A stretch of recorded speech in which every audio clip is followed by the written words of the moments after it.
What time is it? Does anybody really know what time it is? Does anybody really care about time? Oh, I just don't know. Well, I usually don't keep too much of an eye on the clock except for right around this time, 7 o'clock p.m. Eastern Standard Time, live on the dreaded Facebook. It can only mean one thing, Jelly Bean, and that is this week's episode of Tent Talks Tunes. How's that for effective and efficacious use of a prop? And what a prop it is. Look at this thing. It's got a front. It's got a back. And I'm going to tell you all about it once I do my usual routine here live, because we are keeping alive the spirit of cable TV. I'm going to lean real close in so you guys get a super duper close-up view of my shiny forehead. This is me checking my monitor to make sure that I am indeed going out live and that the signal is uninterrupted and that people are tuned in and watching, and it looks like they are, so yay. Once again, we've got Alan Versapellis as the first one in the room. We got Erica Cucciare in the house, giving me fine props and compliments on this Tent Talks Tunes shirt. The Tent Talks Tunes shirt and the Anti-Scene clock are both the product of Jennifer and Greg Crawford. Wonderful people from Pensacola, Florida. They are Anti-Scene fans and supporters. They're good people. They're creative. And we love having them around. And they made this clock and they made this shirt. So I'm wearing the shirt. The clock hung proudly in the Anti-Scene rehearsal space for quite some time. But the rehearsal space is in a state of flux right now. So the clock is in my possession for now. I messed up the time. Sorry, guys. All this waving around, you know. The clock is in my possession until we get the new rehearsal space situation situated, at which point it will be once again hung upon the wall and proudly displayed. And I'll be able to indulge in one of my very favorite pastimes while we're rehearsing, which I will tell you about after taking a big old slug of hickory tap. Sure do love that hickory tap. I'm sure you guys know it used to be Danbury tap when I lived in Danbury, Connecticut. Danbury tap water was fortified by all kinds of wonderful, wonderful heavy metal, toxic mineral, and sludge residue from the remnants of the hat industry. Danbury was for a long time known as the Hat City. Might even still be, I don't know. But Stetson and a number of hat factories were based in Danbury. And they left behind a wonderful potpourri of mercury, lead, cadmium, arsenic, who even knows what else, fortifying the old water supply. And that's the water I drank for many, many a year while I lived in Connecticut. And I live in Newton, North Carolina, which I think Newton was a furniture town. I'm not 100% sure about that. I know that Hickory, just down the road a piece, was a big furniture town. So if Newton and or Hickory and or Conover, for that matter, are anything like old Danbury, you can be sure that the departing furniture industry left all kinds of fantastic shellacks, polishes, varnishes, strippers, and other delightful chemical bouquets with which to fortify the local water supply. But you know what? I'm an Iron Man, a man of steel. So here we go. Here's looking at you through the bottom of a big old jug of hickory tap. Ah, yes. So what's going on besides t-shirts and clocks? So much. There is so very much going on here. It's been kind of a slow mail week. I've often said that a happy mailbox is a full mailbox, but I've been so busy with so many things that I'm kind of glad that the mailbox has been kind of empty lately because I got enough on my plate. And I'm, of course, here to tell you all about it. No mailbox, but the bulletin board. Plenty of action on the bulletin board. Well, first thing, I'm just sort of going from my left to my right. First thing that's kept me very busy is getting my Discogs store up and running. The Discogs store has been completely dormant and inactive since I shut it down in, I believe, November of last year, because I simply had to focus all of my attention on moving to North Carolina. And then we had the move, the sort of limbo period when I was, without a permanent residence, and then buying a house and getting everything out of storage and sorted out. Because of all that, the inventory was in a total state of flux. But I'm very happy to report that as of this moment, as of right now, here on Tent Talks Tunes, I can give you the latest update, and that is the Discogs store is almost completely up and running. Excuse me, it's about, if you want to go percentage-wise, probably about 75% up. All of the TPOS label titles are up. All of the 7-inch singles are up. Cassettes, CDs, VHSs, DVDs, 8-tracks, reel-to-reel tapes, all of the arcane formats are now listed and live on my Discogs store. Next step is to get the 12-inch singles and the LPs listed. And I'm going to be working diligently on that over the next few days. So very soon, we should have 100% capacity on the TPOS Discogs store. So there's your printed propaganda. TPOS/Trash American Style is my name. Selling on Discogs, eBay, and Bandcamp is my game. So please check it out. It's because of the Discogs, the eBay, and the Bandcamp that I'm able to buy cat food for Harry the cat, who is slumbering peacefully in the next room on the couch, just like the good old days in Danbury. And he just might wander in here and make an appearance. Got to buy all that cat food for Harry. Got to buy the cat litter. Don't have to pay for nearly as many veterinarian bills as I used to, but they still do pop up occasionally.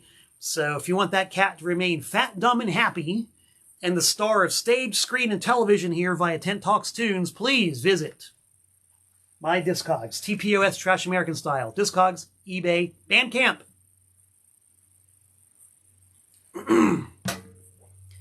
I do, of course, also pay for things like my food and my electric bill and, the occasional camera for Tent Talks Tunes. Even I, the hapless human, have got expenses every now and again. So help me, guys. Help me. Help me. Help me. Speaking of Danbury, Bob Eaton is tuned in. Bob from Brookfield, Connecticut. Bob is a guy who I'm sure will be seen at... Whoops, wrong direction.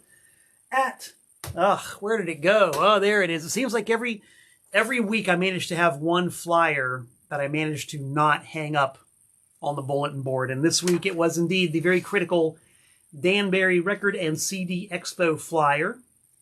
This is the record show that I've been promoting in Connecticut since 1997.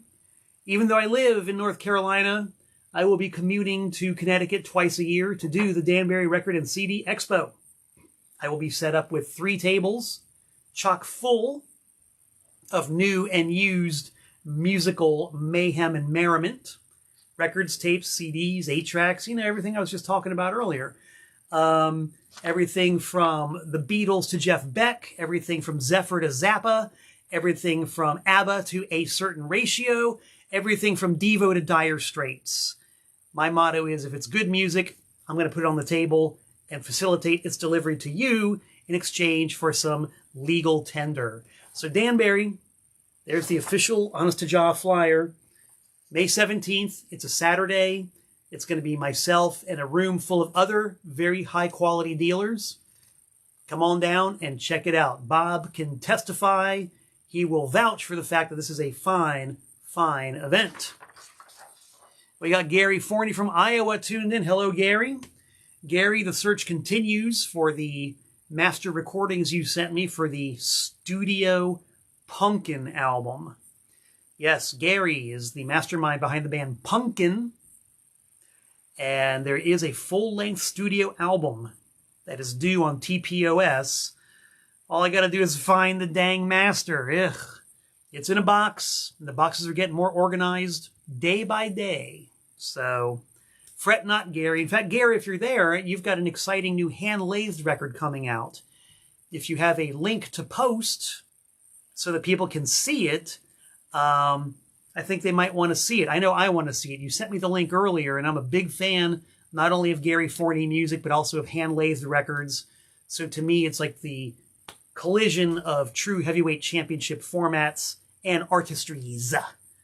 So Gary, post that link if you got one. I want to see it. Maybe some of the folks out there want to see it as well. James Pogo, hello. Good to see ya. Maybe James Pogo will be spotted May 17th at the Danbury Record and CD Expo. We shall see. What else is going on? What else is going on? Well, another swig of water is what's going on.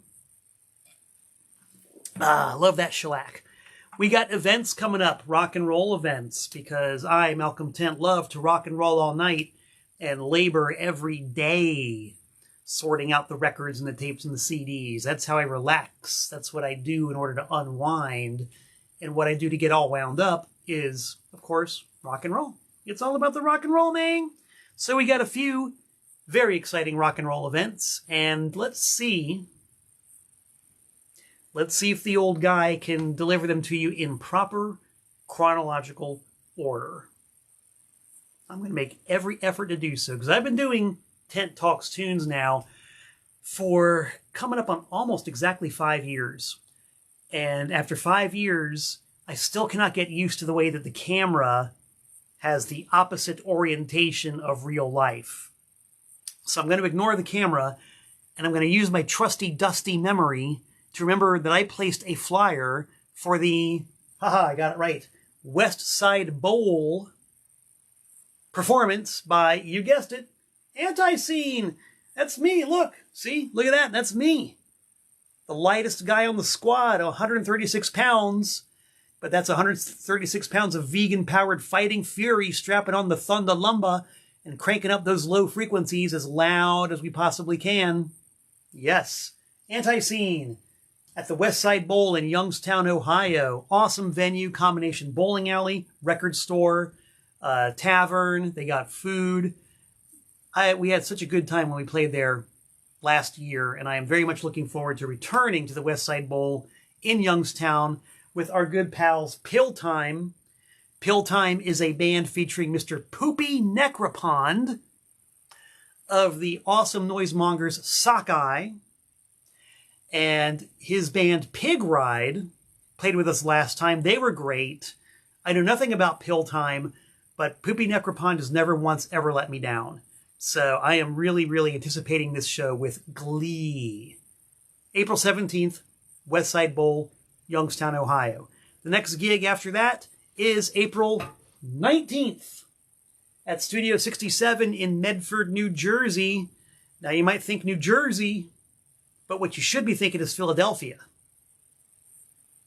Because even though the town is Medford, New Jersey, Medford is just half a hop, a fraction of a skip, and just a little sliver of a jump from downtown Philadelphia. I think it's about a 20-minute ride. So if you're in the greater Philadelphia area, or even the worser Philadelphia area, you decide. I like Philly no matter what. If you are in the environs of Philadelphia, Pennsylvania, you owe yourself to get down to Studio 67 on Main Street in Medford, New Jersey. And you're going to catch a super, ultra, mega performance by Anti-Scene, because we are the only act on the bill. It's just us, guys. There's no justice. There's just us. But we're going to deliver the justice with a super hyper extended, lengthy, jam-packed set. I don't know exactly what form it's going to take, but we're going to be playing some extra stuff that night. We might even be taking requests. Who knows? All things are possible if Anti-Scene decides that all things are possible. So it's gonna be one for the ages. It's gonna be one for the books for sure. And I've spoken to a number of people who are traveling long distances, and the way I look at it, and I think I speak for everybody else in the band, is that anybody who comes to see us at all, for one, but especially anybody who drives long distances or sometimes flies long distances, as people will do, it's our duty to give them the best show possible and give them something to take home and remember for the rest of our lives and their lives. So Medford, April 19th. Yeah, what more can I say? What more can I say except April 26th, 1 week later, in Mount Pleasant, North Carolina, we have Clayton and Wenzel. The Clayton and not the Clayton and Lenzel. The Clayton and Wenzel project, making their live debut, playing some of that good old-time acoustic gospel music. And you might say, Malcolm Tent, what's that got to do with you? Well, I'm playing acoustic guitar as part of the ensemble that day. It's going to be Clayton, it's going to be Wenzel, it's going to be Jeff Williams of Stop Talking and Ziggy Stardust and a host of other bands, and also the Destructo Divas. So you're going to have a septet playing basically all acoustic, old-time gospel music. What can I tell you? Why not? What's not to love? Kingdom Corner, April 26th, noon. And that is some more incentive for you guys to come out, because it is very, very rare to see me in the fresh air and sunlight at noon on any given day. I keep rock and roll hours, all right? Right around noon, I'm kind of thinking about waking up. Like the idea is just starting to cross my sleeping, tired brain. Like, it's noon. Maybe I'll wake up soon. Maybe not. Maybe. Probably not. But I'm going to be on the stage at Kingdom Corner at noon, Mount Pleasant, April 26th. The show itself is free. We're going to rock no matter what. It's a really cool and fun occasion for me to get the acoustic guitar strapped on. I don't play a whole lot of acoustic shows these days, and I've never done a show like this before, so I'm looking forward to it. Going to be fun. Hope to see you guys there. And after that, if you're in the mood for something completely different, how about this? The Visualite Theater in downtown Charlotte, North Carolina. Love it to death. The Alice Cooper Tribute Band, featuring numerous anti-scene / Confederacy of Scum alum. The drummer for Love It to Death is none other than that gnarly-looking fella right there, Sir Barry Hannibal of Anti-Scene. He is the drummer for the Alice Cooper Tribute Band. Steve Wenzel is in the band. The daughter of Mad Brother Ward is the lead singer of the band. Yes, a female. I don't know if her name is Roger or Henry or Jack. I forget. I don't know what her stage name is, but a female-fronted Alice Cooper tribute band. How cool is that? What's that got to do with me, you may ask? What's old Malcolm Tent got to do with that? Well, what I've got to do with it is that I am half of the opening act. Ah, there you go. Something else I've never done before. This is the Malcolm Tent Cool King Chris Unplugged New Wave Duo. It's me and my new pal Chris from the great Fireball X5. Excellent band. We are going to gang up on some of our favorite new wave songs. Classic setup, a new wave duo. Two guys on stage with guitars and other trickery. And we're going to knock out a set of 80s songs that we love. I'm not going to give any spoiler alert except that you know me. You know me very well. you know what makes me tick. You know that if there's going to be new wave, and that if I'm going to be on the stage, there are going to be Devo songs. That's right. You knew it. You didn't need me to tell you that. Not all Devo. Not going to be an entire Devo set, but the set will be very Devo, I promise you. The original idea, as put forth to me by Sir Barry Hannibal, was to, you know, do the duo and do all Devo songs, but we're sort of tweaking that a little bit. Maybe a lot. Either way, it's going to be an awful lot of fun. I have seen Love It to Death before. They do one hell of a show. They have the Alice Cooper stage show down. And from my experience, they play not only the hits, but some really tasty deep cuts as well. And can you guys hear that? Of course, now he's stopped. But making his way around the prop, meowing ever so quietly, purring ever so subtly, getting ready to make his appearance. Here he is, guys. Can I call her what? The one and only Harry the Cat. Yay! Here he is, Harry. Harry the camera hog. This guy just cannot stay away when Tent Talks Tunes goes live. Oh, look at that. Harry, my boy, you're getting more reaction than I have. People love to see me stroke your subtle red beards. Anybody ever notice that Harry's got a very subtle red beard? He's got this little stripe of red right there on his chin. I don't know if you guys can see it, but and he loves to get rubbed on that chin. Oh, he certainly does. He's my boy. And Harry is the star of a forthcoming compact disc called Harry the Cat Purrs for You. A 60-minute CD. I'm not making any of this up, guys. A 60-minute CD featuring the sounds of Harry the Cat. You will hear Harry purr. You will hear him snore. You will hear him wake up. Like, you hear that?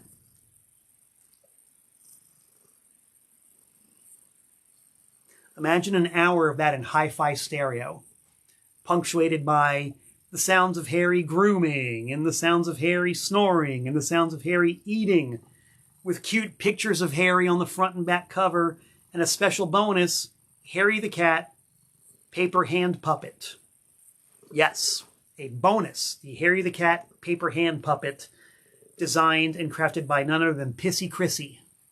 So that's not quite ready to go yet, but it will be soon, and Harry just jumped off my lap. So long, little guy. Full-time astrologer Allison Levity. She was the previous caretaker for Harry. She's in the house right now. Everybody say hi to Allison. If it weren't for Allison, I wouldn't be responsible for this guy right now. So thank you, Allison, for delivering Harry into my life. He's a good egg. What else is going on? Well, I'm very excited to mention that this project, which has been very long in the making, has an official release date.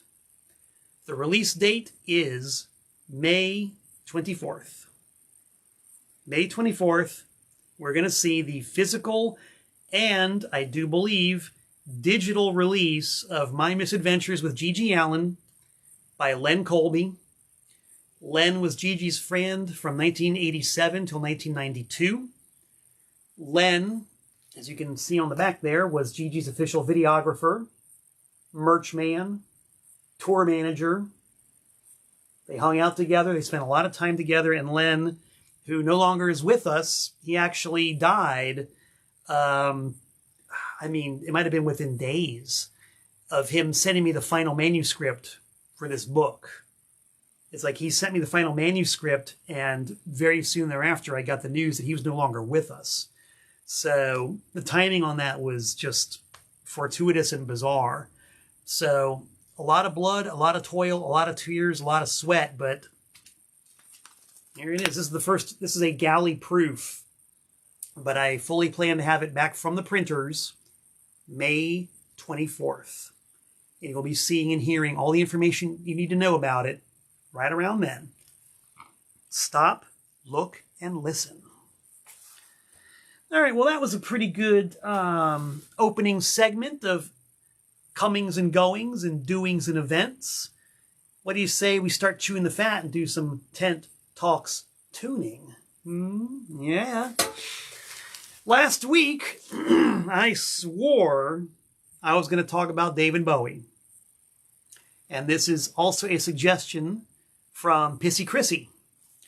She said, how come you never talk about David Bowie? You love David Bowie. Why do you never talk about Bowie? And it's interesting. It's a very interesting point she raised. I do love Bowie. Bowie's like way up there in terms of like top 20. It's like narrowing it down to the top 10 is difficult enough. Narrowing it down to the top 20 is difficult enough. You're always going to forget somebody. Somebody always gets forgotten when making a list of one's top favorites. And I don't know why it is. I consistently forget about how much I love David Bowie. And I have talked about Bowie a bit on TED Talks Tunes, but I've never actually dragged out my personal David Bowie record collection and done some show and tell on that. And there's a few for sale items in here, but the focus is on my personal David Bowie record collection. Rick Del Santo is tuned in from New Haven. Hello, Rick. How's it going in the wrestling world? Rick reminds me to drop a sort of tease.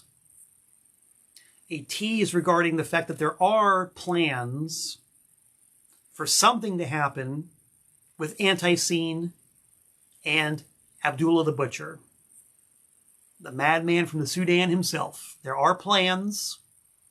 The plans do involve a recording studio. I will say no more than that. Because, you know, you can't predict the future, but there are plans. There are plans. We'll just leave it at that. So Bowie, yeah, I mean, Bowie. I can tell you the first time I ever heard about David Bowie. I remember it very clearly. It's one of those moments that's just etched into my mind. It was kind of like the same way I discovered punk rock during the summer of '77. I discovered punk rock because of a news piece on some late night news program. This was a primetime network TV documentary of some sort about, you know, rock and roll.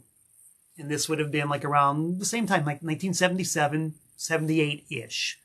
And they're doing their usual, you know, showing film clips of Chuck Berry and Bill Haley and the Comets and the Beatles and the Stones and, you know, Little Richard and everybody. And they're going through time. And all of a sudden, this guy appears on stage with the sort of like rooster red hair sticking straight up and the heavy-duty eye makeup and the completely pale alabaster skin and this really bizarre outfit and this voice, this incredible voice. It's like looking at this creature who was like very pale and skinny and thin and with the red hair and the eye makeup and everything and the black nails. I wasn't expecting this voice to come out of this individual, but the voice was just so powerful and so rich. And the clip they showed was maybe 30 seconds long, but man, you could see that this guy had it. Whatever it is, he had it. I was just looking at that. I was probably sitting there with my jaw hanging open. I couldn't believe what I was seeing and what I was hearing. It was David Bowie doing Ziggy Stardust from the so-called farewell show in 1973. The juxtaposition of the magnificence of his voice with the bizarreness of his presentation had me hooked. And sometime during that 30 seconds, dear old dad, who was watching the show with me, said, what's that, some kind of homo? When he said that, I knew for a fact that David Bowie was my man, and I had to know more about him. Thanks for that, Dad. So, this being 1970, I guess 78, I did exactly what anybody would do in 1978 when they wanted to learn about a new artist. I waited for the family trip to the mall one Sunday and went straight to Specs Music and found the section marked David Bowie and glommed on to what was at the time his brand new album. Brand new album by David Bowie in 1978. This is the thing right here called Stage. I immediately took out my lawn mowing money. I believe the list price on this record was $8.98 at the time, which was more expensive than your usual album, but hey, it was a double 2-album set. And, you know, that's the guy on the front cover didn't look like the guy that I saw on TV, but, you know, it was obviously him. And sure enough, the song Ziggy Stardust was on there. So I thought, all right, I'm sold. I'm hooked. I bought it. I took it home, dropped the needle in the groove, and that was it. That was it. Just my pure, dumb luck that the newest album by David Bowie at that time was Bowie at his, I'm going to say, his peak. Peak voice, peak stage presentation, peak band. This is the best band Bowie ever had. It was that really rarefied mix of downtown Philly soul men with a bunch of new wave weirdos, with Bowie stitching the whole thing together and making it work. Let's take a look at the players on this album, David Bowie's Stage.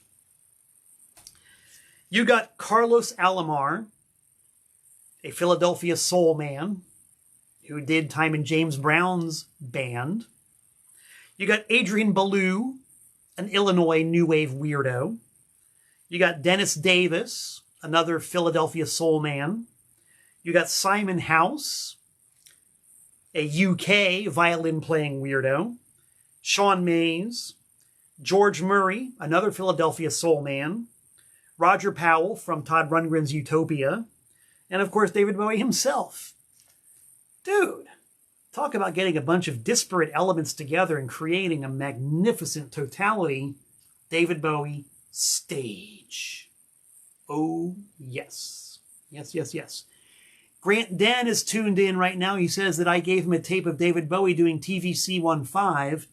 That sounds like something I would have done, and no doubt it was the version of TVC-15 from this very album. Yes, Erica, Simon House from Hawkwind, the one and only. So you got Hawkwind, James Brown, Todd Rundgren. I believe at least one of these guys had some involvement with Gary Newman at some point. Adrian Belew, which means Frank Zappa, Talking Heads, etc., etc. I mean, how many influences can you possibly throw into one pot and come up with an irresistible alloy? Dude, just my dumb luck that this was what was current in the world of David Bowie when I bought my first David Bowie album. And to this day, I love this album. Love it, love it, love it. On a recent anti-scene road trip, driving them long hours through the night, I requested that we listen to David Bowie's Stage. And the version that came up was an expanded version, almost 2 hours long. We played that thing from start to finish. Not a regret in the house. So David Bowie Stage. That's how I got into Bowie. The next Bowie album that I got was actually a really obscure bootleg called Dollars in Drag. I got that at a record swap meet in North Miami, Florida. Cost me $3. And you guys probably know that I'm a huge aficionado of old vinyl bootleg LPs. Unfortunately, over the years, I've had to sell a lot of stuff, you know. The cardinal rule with my personal record collection is that really there is no personal record collection. If push really comes to shove and my back's up against the wall everything I have has a price tag on it. And if it doesn't now, it eventually will. That's just the way it goes. So my original copy of Dollars and Drag by David Bowie went on the block a long time ago. Pretty sure I got more than $3 for it. I had to have. Because even way back then in 1978, $3 for a vintage David Bowie bootleg LP was a steal. They steal with appeal. Oy vey. $3? How cool. It was also a great record. It was the audio soundtrack of his Midnight Special TV appearance. He did an entire Midnight Special right after Pinups came out. And it was a fantastic performance. Fantastic performance. Walt Wheat is calling my bluff. He said, how much for Harry? Walt Wheat wants to know how much Harry the Cat is going to cost him. Walt, if you give me $12,495, I will let you be Harry the Cat's roadie for one day. And not only that, at the end of the day, you can take him home with you. $12,495. You get to come to my house, at your own expense, of course. You get to travel here to Newton, North Carolina. I will let you in the front door, and for the entire day, it is your job to feed Harry, clean his litter box, play with his favorite cat toys, throw treats across the floor for him to chase. It is your job to take him to the vet if he has to go to the vet, and generally make sure he doesn't get into any more trouble, and he usually does. And at the end of the day, after you've been Harry's roadie for an entire day, at the end of the day, I will give you one bag of his favorite cat treats, one box of his favorite cat litter, 12 cans of his favorite cat food, a special laser pointer that he has spent many hours chasing across the floor, and Harry the Cat himself. And then you get to go back to your home in the greater environs of Hattiesburg, Mississippi, of course at your own expense, and take care of Harry for the rest of your life. How's that for a deal? $12,495. Send me a personal message. We'll work out the details. And believe me, I am very easy to work with. Very easy. Oh my God, so easy. I better take a sip and cool down here. $12,495. I can't wait. Anyway, Dollars and Drags. Dollars and Drag went away a long time ago. Walt says, deal. All right. Yes. Deal. Allison says, wait a minute. Sorry, Allison. Capitalism is capitalism. It's my job to kill capitalism with kindness, and Walt is going to help me out. Everything is dory hunky. Boy, can you imagine how much fun Walt is going to have doing Wheat Talks Tunes with Harry the Cat on his lap for the next 5 years? Man, $12,495, bargain. A bargain to get the keys to the kingdom. I specialize. Thanks, Walt. Anyway, Dollars and Drag, long gone, but the third David Bowie record I ever got.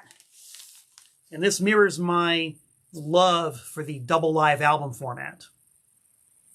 Because the first rock and roll album I ever bought, or I should say I had it bought for me, but the first rock and roll album I ever owned, all of my own, was Grand Funk Railroad live album, a double live album. And it blew my mind so completely that I focused with laser-like intensity on double live albums for a lot of my youth.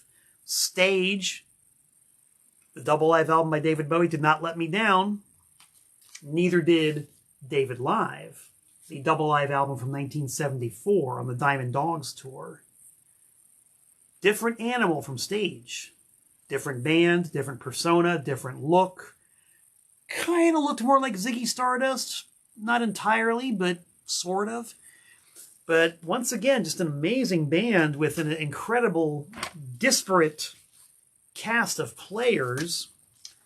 Who are the players on this? I know that David Sanborn plays sax. The great jazz guy, David Sanborn. Earl Slick on guitar, Herbie Flowers on bass, a couple of backing vocalists, Michael Kamen, world-renowned composer, on the electric piano. I didn't even know that till just now.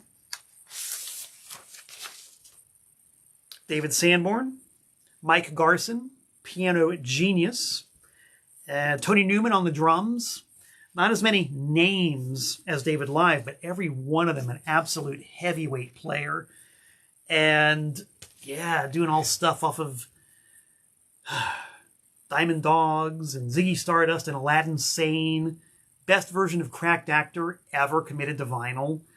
Awesome suite of songs from Diamond Dogs at the very beginning. 1984, Rebel Rebel, Moon Age Daydream, Sweet Thing. Dude. Side 3 moves kind of slowly. And side 4 has a really super long version of Width of a Circle that's not quite as good as the studio version. But overall, this album's pretty dang close to David Bowie Stage. So we're on a roll here now. And after that, you know, we just, and I say we because my youngest brother also got into Bowie quite a bit around this time. Between him and myself, we were just getting pretty much every David Bowie record there was to get. One that was particularly exciting for me was not this one. This isn't a bag. I hope you guys can see it. There's no glare. My younger brother had gotten The Man Who Sold the World, which is Bowie's third studio album and second album with the commonly known and accepted David Bowie persona. So he had this record, and this one got a lot of needle time. It had Width of a Circle, Running Gone Blues, All the Madmen, The Supermen. I mean, this is a kick-ass, heavy rock album by David Bowie. And we really, really, really played this record a lot. Imagine my surprise when I was at the Treasury department store in Hialeah, Florida. The Treasury department store was a really critical part of my cultural upbringing. They had a fantastic record department. They had a really cool hobby department. Where I could buy like coin collecting supplies and stamps and rock and mineral books. You know, just really awesome collecting stuff. And for a while they had this gigantic discount comic book dump where they sold out-of-date comic books for, I don't know, like a dime each. I forget how much it was. I mean, the cover price for a comic back then was around a quarter, maybe 30 cents. The Treasury blew out old back issues of comics really cheap. So, you know, I could take my lawn mowing money and get a lot of comic books and, you know, a couple of records, especially if I was getting the records from the cutout bins. Now, we've talked about the cutout bins before on Tent Talks Tunes, the place where old, unsold records go to be sold cheap. And, you know, maybe I wasn't willing to spend $6.98 on a record by a band I'd never heard of before, but I was definitely willing to spend $1.99. Or maybe even $2.99. And I found some pretty good records in the cutout bin. So anyway, imagine my surprise as I was digging through the Treasury Records cutout bin, and I found this. This album, The Man Who Sold the World by David Bowie. Now, what was going on here? Because this is the one that you got at the regular record store. You know, my younger brother paid his $6.98 for this record. And it was in, you know, Specs Music and Jefferson's Department Store and JCPenney and Sears in the regular price bin. But this was in the cutout bin at the Treasury. I was like, what is this? Different front cover. Different back cover. And not only that, it was not on RCA records like all of his other records were, but it was on Mercury records. What is this? Totally bizarre. I could not figure out why this thing even existed. Because you got to remember, guys, we're talking about pre-internet. It was not easy to get instantaneous information about anything at all you ever wanted. If you found something like this in the wild without knowing what it was, you just kind of stayed there, not knowing what the thing was, you know? So I paid the $1.99 for it, you better believe it, and took it home and played it. You know, it's the same album. Didn't sound any different from the other one. But what was it? It wasn't until years later that, you know, by reading books and magazine articles and owning my own record store, that I learned that David Bowie originally was signed to Mercury Records in the US, and this was the original version of The Man Who Sold the World. This was the way it originally came out. And it bombed. It totally went nowhere in the marketplace. And a true fine, fun trivia fact is that the version that I found in the cutout bin at the Treasury was not even one of those original versions. It was a counterfeit. It was a completely fake version of The Man Who Sold the World. And you might wonder, well, why would anybody counterfeit a record that bombed in the marketplace to begin with? Well, apparently there's this one dude, and there's a little bit of information about this guy. I read about him in a book called Stiffed, which is about MCA and organized crime. Very good book. But this guy was involved in making counterfeits of records that were out of print and in some kind of legal limbo. This is the same guy who cranked out the millions and millions of fake copies of Introducing the Beatles. And after David Bowie got popular, this guy knew what he was doing. He did some research and realized that there was a version of the second David Bowie album that was completely out of print and, you know, in some kind of legal limbo. So he just pressed up a few truckloads of his version of it. And to this day, that's the version you commonly see. The counterfeits far outnumber the originals. And you can always tell the counterfeits because the counterfeits have cutout holes somewhere on the cover, usually in the upper left-hand corner, you know, to denote that it's a cutout.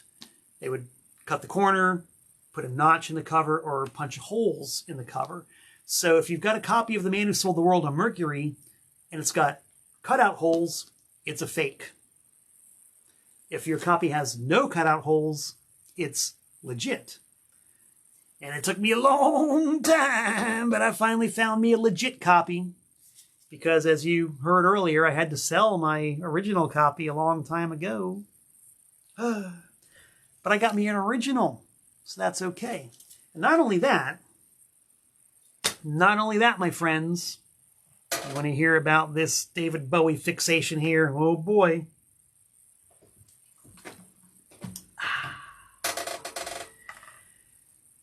In the pre-internet days, when nobody knew and fewer cared, the version of The Man Who Sold the World that was a counterfeit was so ubiquitous and had glutted the market so heavily that it was like nobody cared. You'd find it in the dollar bins. You'd find it in the $1.99 bins. Nobody cared. So I was looking at this record store in Gainesville, Florida, when I lived down there. Rasputin Records was the name of it.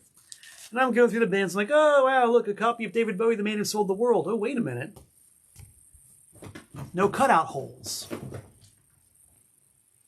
Did you guys hear that? Walt, did you hear that? Your $12,495 is going to give you the right to hang out with that wildcat who is currently tearing the shiz out of my carpet. No refunds. Anyway, no cutout holes. I thought, ooh, is this an original? I better take a look. So I pull it out the sleeve, and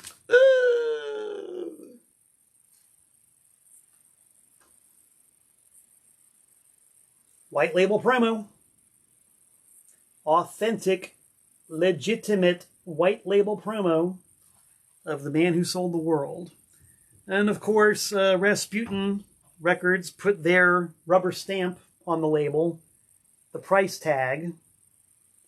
I kind of wish they hadn't done that, but, you know, this was like the better part of 40 years ago, so now it's kind of a nostalgic thing. Rasputin Records, as you can see the price tag, this is what they charged me for it. Not $1.99, but $2.25. And I guess at some point, I can't really tell if that's a price tag or not, but maybe someone tried to sell it for $1. I'm not really sure. Anyway, I paid my $2.25. And the guy at the counter kind of laughed at me. He said, he said something to the effect of, "Oh, you're going to pay $2.25 for this?" I didn't say anything. I just paid. This one's been in the personal collection now for almost 40 years. And yes, there were a couple of occasions when I did go to sell it. Nobody bought it. Luckily, thankfully, it's still in the personal collection. White label promo of the original pressing of The Man Who Sold the World. And of course, the other album he did on Mercury, and I don't have a version of Space Oddity here, but, you know, the US version of David's second album, Space Oddity, pretty well known. It's got the sort of pink cover with the, you know, out of focus close-up of him with like wild red hair, Space Oddity. Well, the original version, which also came out on Mercury, was Man of Words, Man of Music. This one sold probably far fewer copies than The Man Who Sold the World, and it was never counterfeited. And to this day, this is, I'm going to say this is the only copy I've ever come across. The only one. And it's not in very good condition, and that's one of the things that really kind of fascinates me about this record. Somebody bought this record at the time, paid full price for it, and proceeded to just play it almost to death. I mean, they wore this thing out. And I really got to wonder if that person bought this thing at the time and just fell in love with the album on its own merits, because nobody heard of David Bowie when this record came out. He was an absolute unknown. He hadn't toured the US yet, obviously no Ziggy Stardust. So anybody who bought this record when it first came out was really taking a chance or had some kind of secret inside information. And then not only that, to just kind of wear it out. You guys can see the cover's pretty well worn. It's got all kinds of ring wear, and the covers are all dinged up, and it's bent, and you know, it's got creases on the inside. The vinyl's not destroyed, but it's been around the block a few times. But there it is, the original Mercury label. That's the side A, and that's the side B. Ooh, looking at it from here, it's got this wicked scuff that goes all the way down, almost one entire side. I'm just really amazed that somebody apparently bought this record and fell in love with it and played it to death before David Bowie was David Bowie. Every record has a story. Oh, if these records could talk.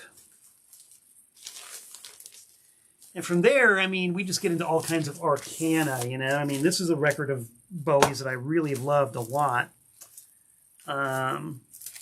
This is a 12-inch reissue of the Arnold Corns record.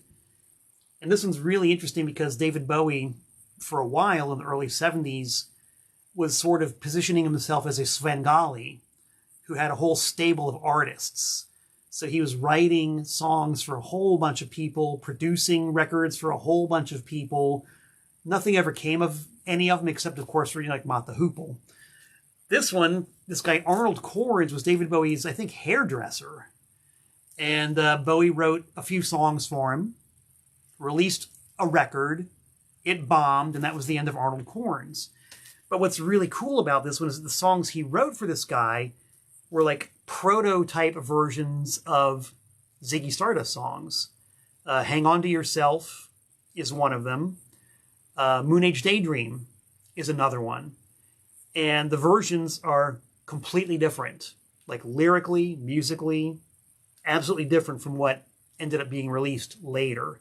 So it's a really cool missing link between the pre-Ziggy David Bowie and the Ziggy David Bowie. And Engineered by Roy Thomas Baker also, no less. What do you know? Really cool record. I don't know if this thing's in print or not, or some iteration of this thing's in print or not. The original 45 of Arnold Chords, forget it. You ain't going to find it. I have never seen an original one, ever. It was counterfeited quite a bit in the 80s, and those are pretty common. But an original, forget about it. And just other Bowie records I love. Lodger, you know. The second, or the third installment of his Eno trilogy. It's got some great tunes on there. Obviously, the greatest hits. Changes One Bowie that's got John and Molly dancing on it. One of the best Bowie deep cuts ever. This 12-inch single was making the rounds a lot in the early 80s. It's got the original version of John and Molly dancing and the sort of like Young Americans soul version of John and Molly dancing, which I don't really like that much because Young Americans is my least favorite Mach 1 David Bowie album. I just don't like that record, mainly because of all the saxophones all over it. I don't like saxophones. Saxophones all over this one, but it's such a cool artifact, man. Great front cover. Luxurious back cover. You know, just as an artifact, it's really neat. And imports are cool, and 12-inch singles are cool. It's got the cool factor going for it. So, you know, that's part of the collection. What can I tell you? What can I tell you?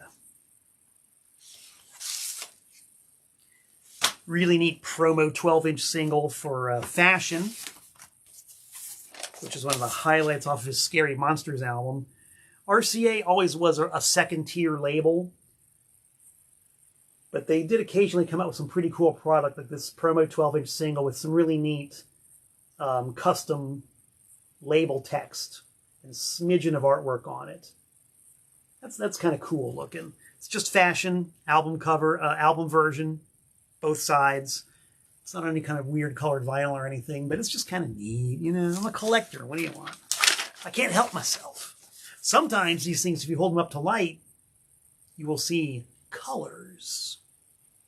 This is not one of them. Maybe if you want to buy it, you can buy it off of me. I won't fight too hard on this one. Speaking of colors, one that made the rounds an awful lot in the late 70s was David Bowie reading Peter and the Wolf, doing a straightforward, dramatic recitation of Peter and the Wolf, because it was his son's favorite bedtime story at the time. And this one, common version, green vinyl. Green vinyl is cool. We love green vinyl. We love colored vinyl. That's really cool. But the rare version is on black vinyl. Go figure. They sold many, many, many of these on green. And then they did one final pressing on black. And then deleted it. And the black vinyl is actually rarer. And once again, to my knowledge, don't quote me on this, but I don't think they've ever reissued this. I think this record is out of print. I think it's still out of print. Don't know. Green vinyl, black vinyl, cool anyway. Walt Wheat says, what was it with all the belligerently drunk-sounding saxophones in 80s pop music? I wish I knew. Brother, I wish I knew. Because if I did, I could turn them off. Make them shut up. Shut up, saxophones. Shut up. And of course, David Bowie's entree into the universes of many, many millennials out there, the Labyrinth soundtrack. I don't know how many people of this age group I've met who first heard of David Bowie because of either this movie or this album. I've never seen the movie. I've never heard the album. But culturally, I think it's pretty cool. So there it is. And that, my friends, my fans, my fam, my fine, furry, felicitous, fuzz-faced, ferocious, yet friendly Harry the Cat, who is just out of camera range, sitting in front of the heat vent, soaking up my heat. Remember, all purchases from the TPOS Discogs, eBay, and or Bandcamp go to paying my gas bill every month, because Harry the Cat sits in front of the heat vent, soaking up all my heat. In fact, let's see if I can get one shot of Harry soaking up the heat before I sign off. You guys want to see that? You want to see Harry the cat hogging all my heat? Let's see if we can get a view of this. This might be a little bit ramshackle, but we're going to go for it. We're going to go for it. Here's a picture, genuine, honest-to-God shot of Harry, the heat hog. Right there, that guy. That's the heat vent. Can you hear it? The heat is on, literally, and he is soaking it up. And I'm sitting here in layers of warm clothes because I'm chilly. Walt, upon my successful receipt of the $12,495, that joy is all yours. That's it, guys. Thanks for listening. Thanks for watching. Thanks for digging my, I think, pretty coherent ramblings. Appreciate it. Like doing this every single week for you guys, live on Facebook and archived forever on my YouTube channel. I do hope to be back in about 167 hours' time. So until we meet again, this is Malcolm Tent saying so long from the Tar Heel State.